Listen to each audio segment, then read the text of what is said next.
Coming up next, Ed Kalegi and Karen Richmond. This is Chatterbinge. It is a coming-of-age story which explores how in youth an uncompromising individuality can be both freeing and restricting.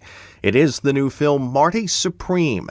Our next guest is one of the stars of Marty Supreme. She also just happened to portray one of the more iconic sitcom characters of the 90s and spent much of this decade as president of SAG-AFTRA.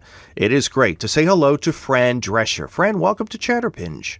Hi, how are you, Ed? Thank you. God, I like everything the way you put it. You're a wordsmith, sir. Thank you. That's the nicest thing someone has said to me in a very long time. I appreciate that. So this film, Fran, Marty Supreme, Timothy Chalamet stars as Marty Mauser, a young man with a dream no one respects. He goes to hell and back in pursuit of greatness. I love the concept here. So, Fran, let us set the proverbial soundstage, if we may. Tell us a bit about Marty Supreme and about your character, Rebecca Mauser. Well, Marty is a very ambitious young man. He's 23, and he comes from a very poor, provincial, inner city environment. He has a very, I would say, dysfunctional relationship with his mother, and he wants out of the neighborhood. He wants out of this life. And he has a skill set. I don't think it's any secret that the movie is about a young man who is good at playing ping pong, or as they call it in the movie, table tennis. So that, he feels, is his way out. And then you're on this unrelenting ride of this young man trying desperately to leverage that skill set to be the greatest, to get out, to be able to support his mother so his uncle, his mother's brother, doesn't have to anymore. And there's all kinds of complications, so many complications along the way. It's an odyssey of complications where he barrels deeper and deeper into an abyss. But it's fantastic, and the director is phenomenal in how he is able to take his style of filmmaking, because he also did Uncut Gems with Adam Sandler. Mm-hmm. This has a similar style, except it has a lot more heart and humor in it, and all the actors in it, some are aren't actors, but had their first acting experience. They are known for doing other things. Mm-hmm. But everybody was very comfortable in their own skin to play the character that Josh Safdie, the director, felt really suited them very hand in glove. And it's just the music is amazing. The editing is great. The cinematography is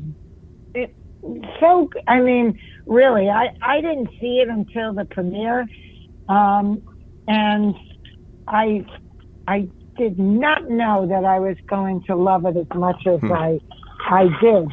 And now he's great. This Timothy Chalamet is one hell of an actor. Yeah. I have enjoyed him, really his whole career. Mm-hmm. But I've loved most of it, all of his movies, sure, really. Sure. And he's always great. And this is, I think, taps into, he's really a kid that grew up in Hell's Kitchen, New York.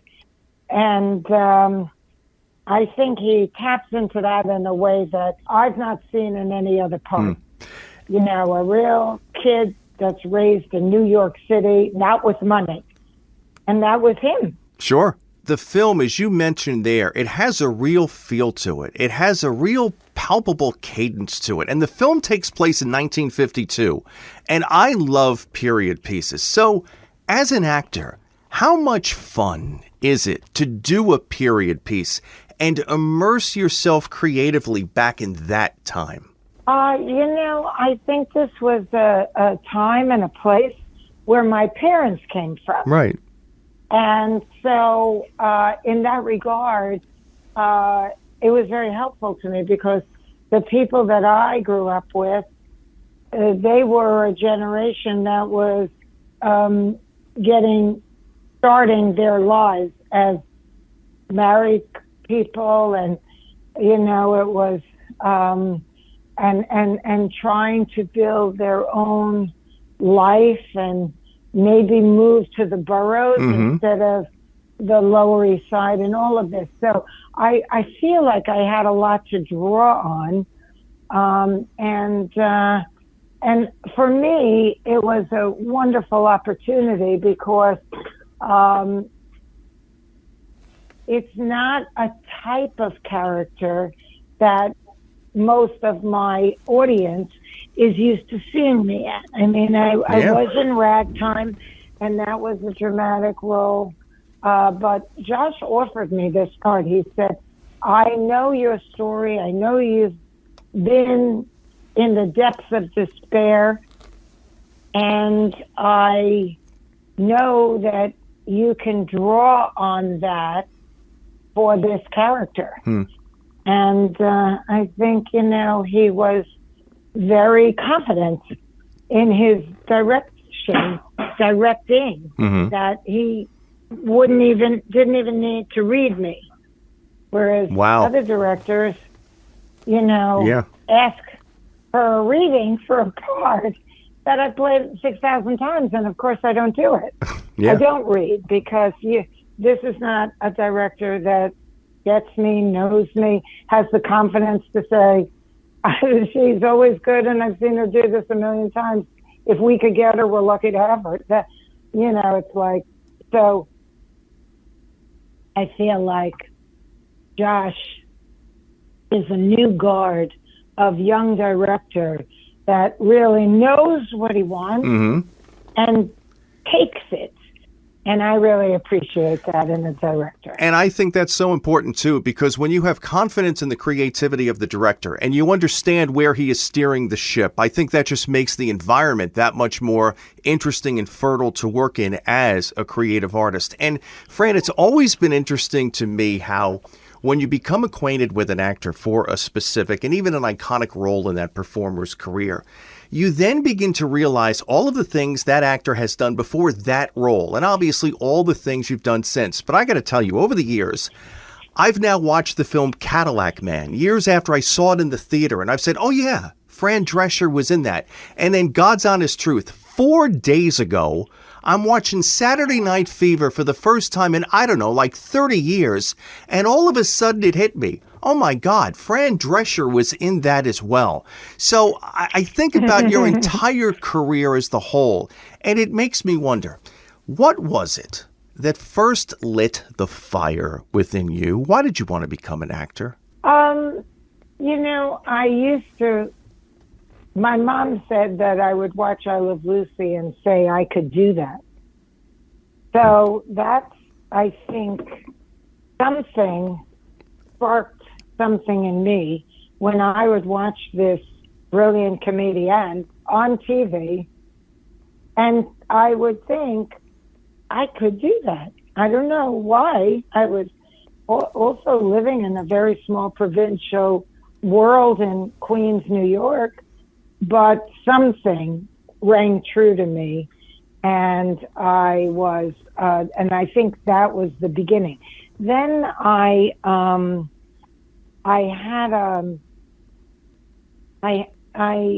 had a lot of things that I liked doing. I liked writing. I liked doing hair. I liked journalism. There's just a big area that I didn't know what I wanted to do when I got to, like, in middle school. We called it junior high back then when I went. I had the opportunity to go to specialized high schools and in New York City, but you had to pick a lane.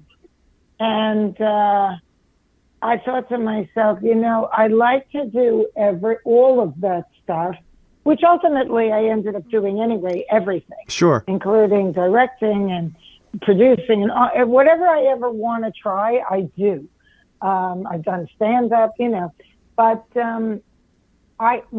how I reasoned this out when I was still like a tween and a young teenager was that the acting was the thing that I could do at any time anybody asked me to do, and not like feel like, oh, I don't feel like doing this right now. I always felt like doing it.